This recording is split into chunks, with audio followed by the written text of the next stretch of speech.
Welcome to the Heartwork podcast, where we delve into stories, struggles, and triumphs of entrepreneurship, leadership, and personal growth. I'm Dr. Sara. And I'm Dr. Marisa. We're here to guide practitioners, entrepreneurs, leaders, and those just navigating the complexities of life on a journey of discovery that explores the dance between passion and strategy, heart and hustle.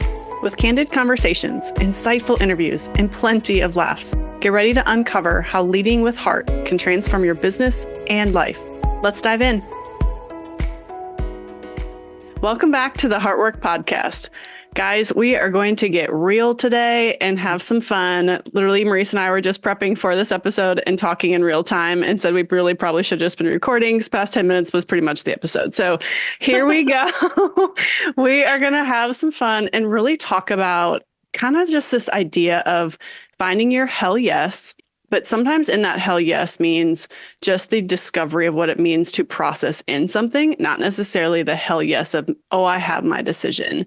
And then also what it looks like just to be a freaking entrepreneur and sometimes having weeks where things are just exhausting and tiring.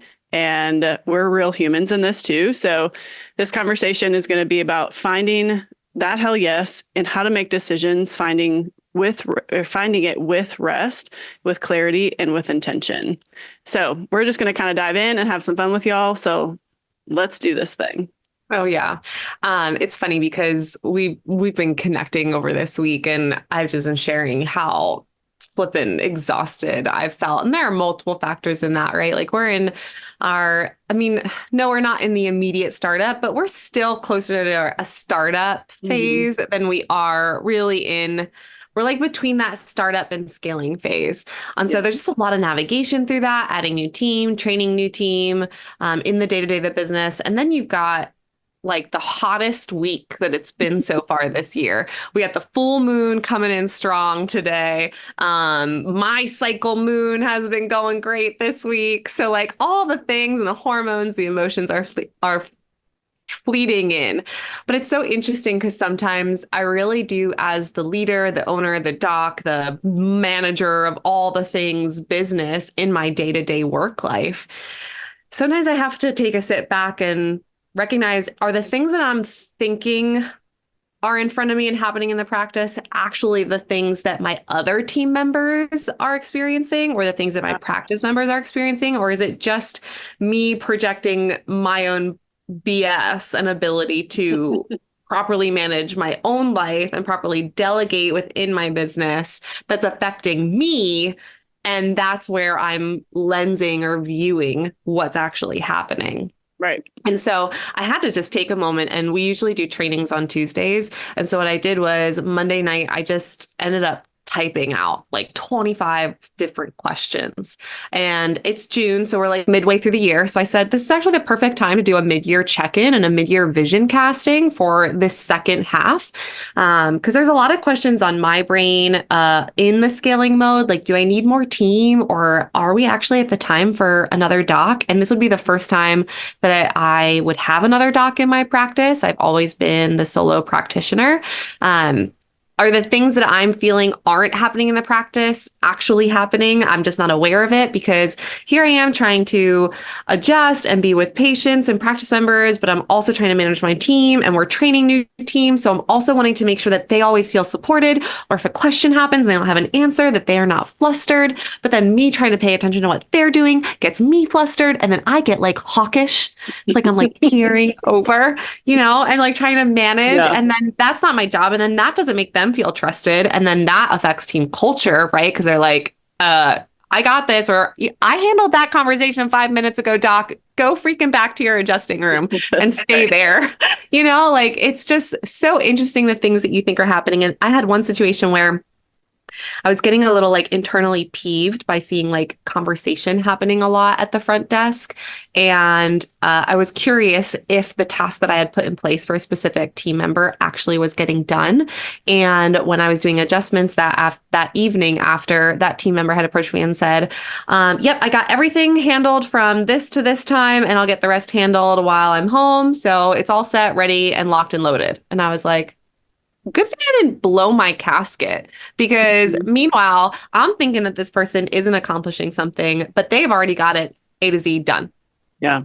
It's just amazing sometimes your perspective and what's happening around you might not actually be the reality of what's going, and you can react to a situation versus like sit and wait and then reflect and then respond. And if I had just initially reacted, that could have created a huge situation that wouldn't have even been a situation. So, in just developing questions and asking my team themselves, what are they actually experiencing in their day to day? Is it just me feeling this way because I'm getting to a point where I need to delegate more than I have? And so I'm feeling this need of constantly needing to hold on to some things, but I really actually need to let go of it. And it's just that internal battle within myself. Or are they also feeling the same things that I am? Or are they feeling my battle? Because now that's pouring out and I'm bleeding that onto them unnecessarily. And so Tuesday's training turned into like a discussion about all of those things. And it was so good. And Wednesday and Thursday were so much different energy in the office because we were able to reflect on, what roles are typically the craziest, what things get put to the side when you are more patient facing or there are busier times in the office. Is there clarity around specific roles or to-do lists in the office?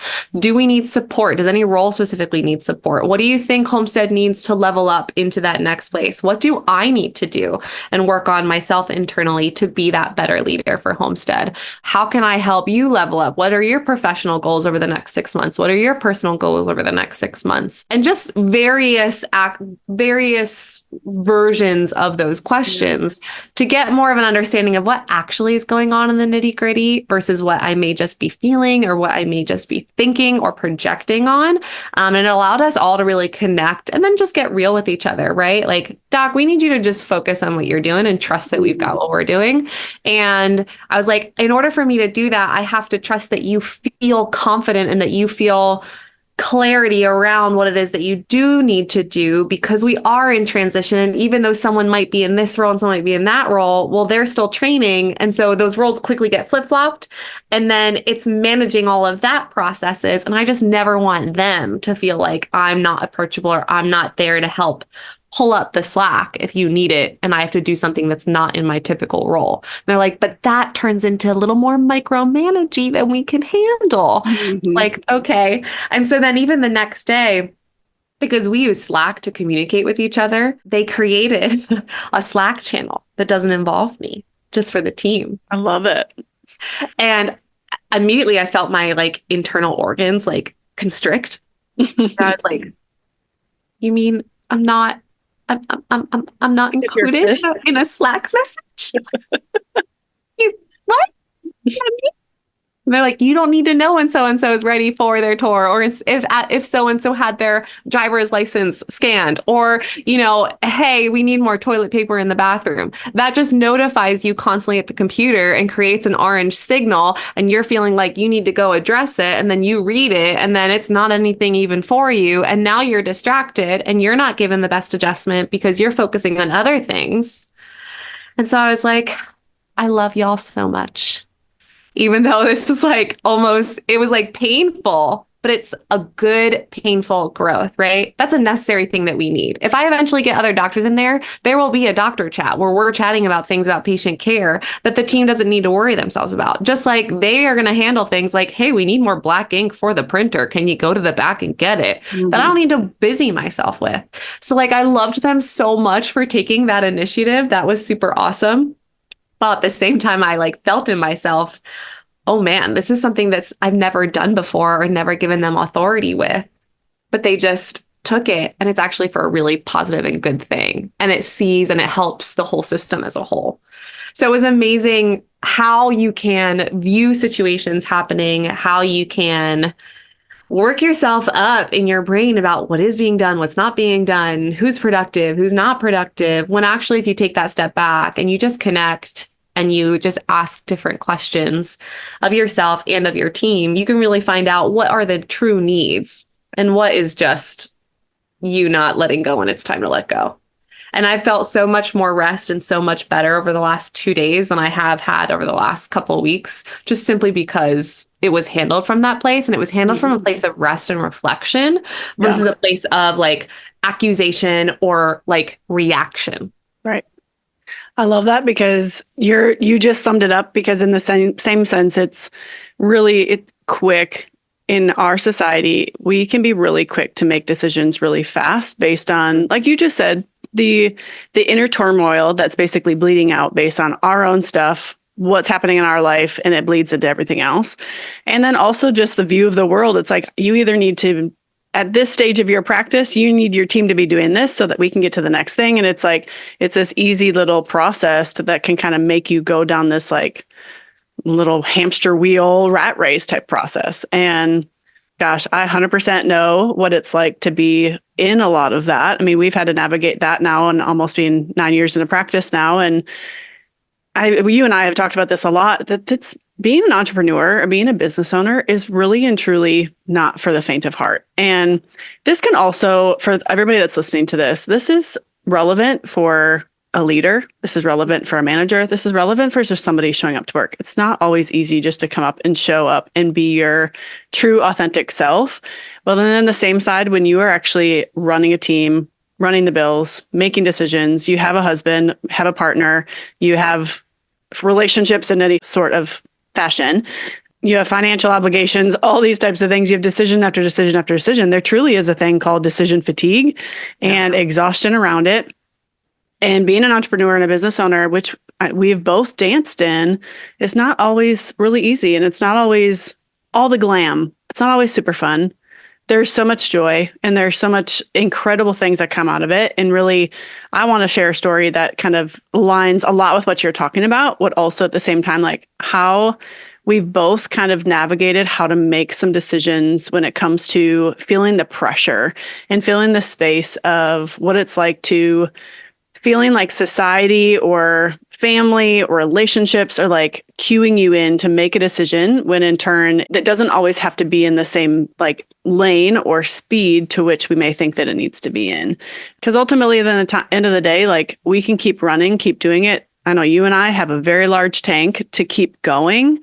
It doesn't mean eventually we won't find ourselves exhausted, and then in turn potentially find ourselves very reactionary, like you were talking about, versus having a moment of reflection, having a moment of process. So I love that you talked about that, because it's so relevant just for anybody that's in business, the place of like having to navigate team, how you literally talked about something so specific of what happened in one moment of your week this week. And it turned into something so freaking beautiful though, because you took the time to say, hey, I care about myself. I care about my team. I care about the culture of this place. So we're going to take a moment to talk about it, bring things to light, create systems. And then also ultimately you saw the fruit of that and you trusted your team. You trusted yourself to let go, to delegate, to be able to see that and then look at the fruit of that. Right. I mean, it's so cool. But it's been the best thing because like, reflecting back on just what you said about the tank, it's true, right? And as a business owner, you typically, maybe you don't start out with a big tank, but like you very learn quickly that you either have that extra reserve or you don't. But just because you have the extra reserve, just because I can do everything that I need to do in the practice or that they need to do in the practice, doesn't mean that I should be activating that reserve tank all the time. And just how incredibly like draining and taking away from your life that is versus you can just share some of that. You can reserve that tank for when you really actually truly need it versus it just being like, well, I know I can keep going. I know I can stay here till 10 o'clock and get more things done. But like, how productive are you actually being in those last couple hours? I know we just talked about this before we even started the episode. Something that could probably take you 15, 10 minutes when you're on your game and you're refreshed and ready is going to end up taking you 45 minutes to an hour at the end of the day when you're tired and your mind is distracted and you've had that decision fatigue from the whole day and moving forward. And so just being able to recognize those things, offload certain things makes you a better person internally because you're making more decisions from a healthy place, from a tank that you have refilled multiple times versus just going into that baseline capacity, which, you can access. But is it healthy to access that thing right now? Right. Very true. I think that is so cool because even when you and I started talking about doing this podcast, it was something that we said, I mean, we've been talking about this thing now for over a year of like, like talking through this beautiful rhythm of what this meant for us. And this was going to be something that was going to be for you and I, first and foremost, and it was going to be fun. We wanted it to flow. It wanted to feel very organic and have good energy about it. And it wasn't going to take away from our life. And I feel like that's something that I've really owned and understood for more clarity for myself this past year. I am very much a driver. I can say yes to a lot of things. And one of the things I've learned about myself, I also almost I quote unquote in my head think I thrive in a survival mode because our society almost loves to survive. We think we're thriving, but we're surviving based on us having to live up to whatever expectation, fear of missing out, people pleasing, what all that may be. And I've come to learn, just at least in my own wounding, we can all do it ourselves, but they have led to me doing a lot of things and then ultimately looking for things to almost fix. It creates this freaking cycle to where I then am like, I look at a big picture, but then I dial down into all the small little things to create this process and solution that I'm trying to now do it. And I always call my like little grubby paws in it. I put my paws in it. And it's like just this process where then that decision, and it really does suck a lot of energy from you. And yeah. I love it because I feel like yes, even just from the conception of this podcast, but also in the place of what am coming to find now, so much of how I operate, not only is what I'm giving out into the universe, is what I'm giving out into this world. My team takes that in, they soak it in, and they're also going to either operate in that same way, or I get to invite them into the same space of this is how we're going to make these decisions from a place of rest, from a place of understanding, clarity, and peace versus let's just run on a hamster wheel, basically. And I had this scenario. So we are in a stage of our practice and our growth where we're looking at expanding and going into a different area of our community. And a really fun, curious thing, it like all of a sudden I truly did felt like it was like a gift from God. It kind of fell in my lap, this beautiful property. And all of a sudden it was like, I started making some steps. And so this phenomenon of like, I had this coach of mine that's basically like, if it's not a hell yes, it's a no. But for me, the hell yes wasn't the decision of whether or not this property was going to be the end all be all, or I was going to make a decision, yes or no, that I was going to move forward in this. But the hell yes was, okay, I'm okay. All I have right in front of me is all that I know, and I can take one step at a time and take one exploration decision at a time. So this property came in, I was like, cool. It was off the market. All of a sudden came back on the market. And so I sent it to a realtor, literally was just like, here, let's just take some steps, right? So everything kind of started snowballing, went and saw the property, talked to a little bit of my team, and then started talking to some banks, and some things basically just kept going. We got to the point of where we went, saw the property one more time. We put basically a offer onto the property. They came back and it came back not to what I fully wanted, while also at the same time, they did lower than what they were originally offering the property as.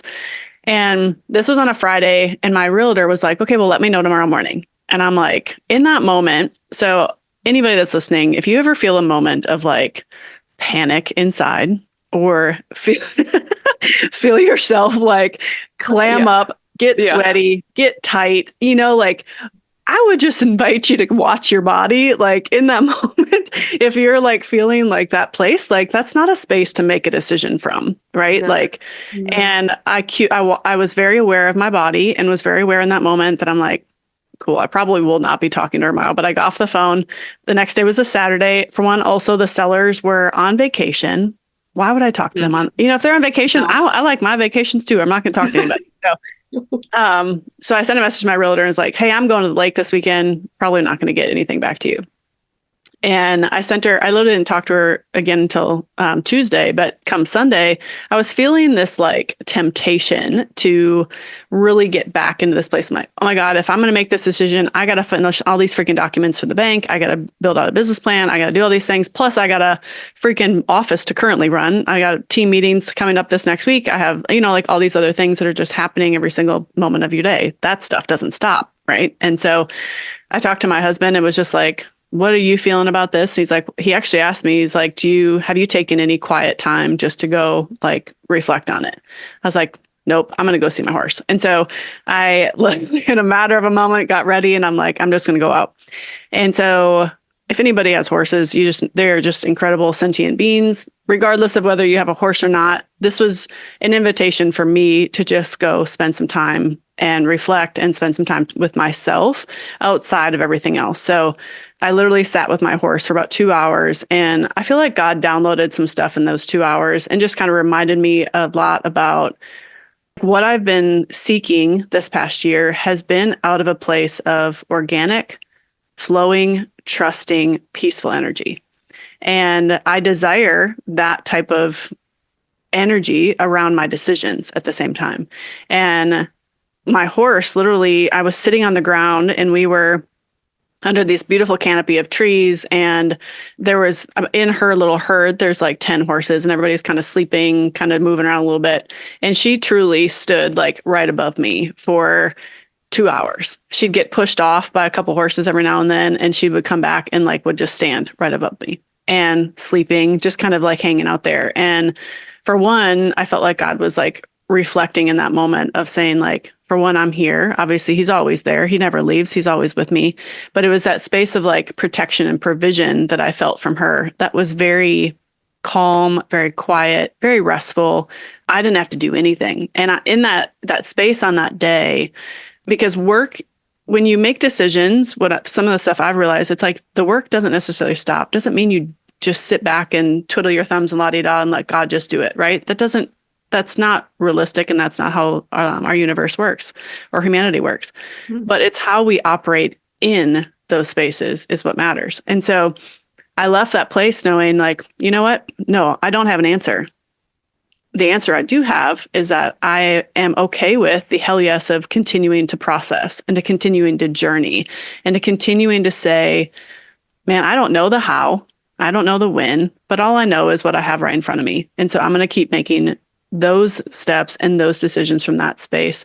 And I left that feeling like I could breathe. I felt like I could be peaceful. I came home that night and I was curious about putting documents together. And so I started literally work for 5 hours. So I didn't do anything all day, but then all of a sudden I was like, I'm going to work for 5 hours. But it was out of an energy that was cool. I want to do this. I'm curious about this. It gave me a lot of insight into my business, into what the forecasting for projections and all that type of stuff. And so this beautiful journey of this expression of how to make a decision, when to make a decision, but also at the same time, like knowing the what you're making that decision for and who you're doing it for versus it just having to be about this freaking rat race. I could easily just go down the place where I need to do this because I'm going to miss out on this property. If I don't make this decision, maybe we won't ever have a satellite office, or, oh my gosh, then we're not going to make this XYZ type of money, all that type of stuff. And I'm like, if God's gifted it for one, why would he not provide for it? Right. And if it's going to be that beautiful place, like I can make those decisions, and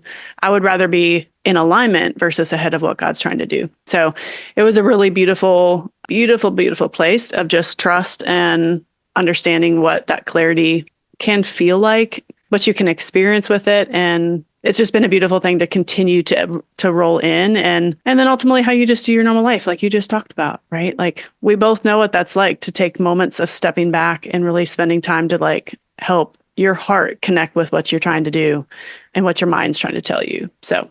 Oh, yeah. I think that's one of the quickest ways that you can actually lose touch with yourself.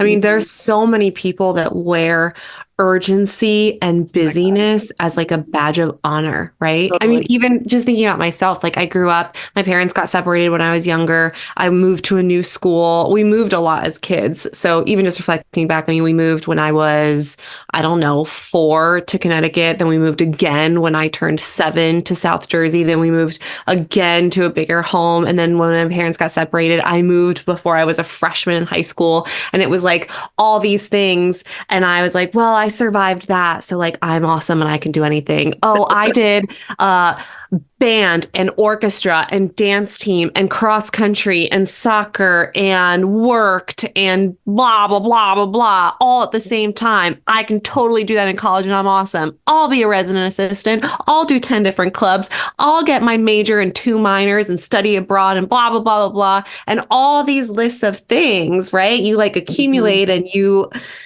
accept in your life as a way of showcasing that you're freaking fabulous and a superhero and you're still there. But meanwhile, inside, you're like, I'm dying. Literally. Literally. And also when you're constantly just, again, we're going back to like prior episodes, you're just doing and you're doing and you're doing and you're so focused on what has to come next and you're thinking 10 steps ahead, but you wear that as a like, I'm freaking awesome. Like I've got everything micromanaged up there. I got all the spinning wheels and I can handle it all and I can multitask like a boss. Well, yeah, great.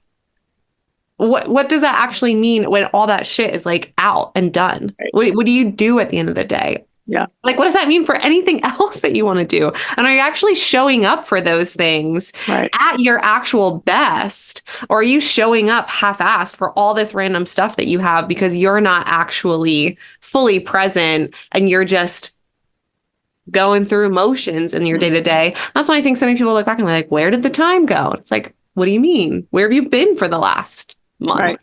Yeah. Have you experienced your life or have you just lived it?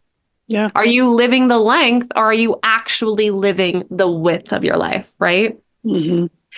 So it's hard because when you have a society that is so focused on that doing, like if you think about, oh yeah, we're going to sit back, you're going to go sit with your horse for a couple hours and people can look at that and just be like, she's lazy. Like, what is she doing? What do you mean you're going to go on a walk? Don't you have shit to do? Or you get into the mindset of, okay, I'm going to go for a walk or I'm going to do something myself. But then you're like plugged in listening to an audiobook or a podcast or learning something for the next thing. Or you're reading a book about how to get to that next level. And I'm not saying that you shouldn't be investing in yourself and learning how to continue to grow in your life and like do the things that you want to do. What I'm saying is if you're always experiencing this need that you have to be doing something in order to feel good about taking rest, then you're not actually taking rest. You're just finding excuses to think that you are pouring back into yourself because you're quieter or you're not as productive, but you're still getting constantly fed this versus just understanding what is actually being spoken in your own heart or in your own mind. And that's why I think people even have just such a hard time with meditation in the beginning, right? And that's why it becomes a practice. Like you sitting there in quiet and peace for 10 or 15 minutes looks very different when you first start versus when you practice that for a bit and actually get good with letting thoughts just come in and go out. And those are tools and tactics that help you make decisions more from what it is internally that you actually want and that feed into your life and your goals and the way that you see them going versus the incessant need to feel like you have to have this in order to reach a goal or you have to do this in order for it to look successful in the way you think it should look successful versus in the way you want it to look successful, right? It's not that you said no to that building in that moment. You were just like, hold on, pause. I know if I say something immediately right now, I might feel this like turmoil about, okay, is it yes? Is it no? Where is this coming from? And you just needed some moments. Just sit, feel present, and then look at you. You're so productive for the next 5 hours. Who does that, right? But like when you pour into yourself, you have no idea the capacity that you can pour out, and you're still having that tank. It's not like you had to go into those reserves. That's a space that, like, I know that for one, I desire to invite other people in, but I want that for my team. I want them to feel like they can have the permission to do the same for themselves, to be able to see something, whether it be in a day-to-day or in a moment of crazy multitasking in office, or just literally, we all have life outside of our quote unquote job or our work. I would love to obviously be able to invite people into that space to be able to know it's like, man, it's okay to take rest.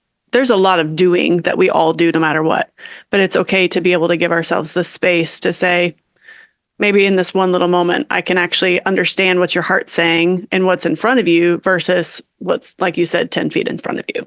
There's a big difference between that of trying to get there versus enjoying what's right there.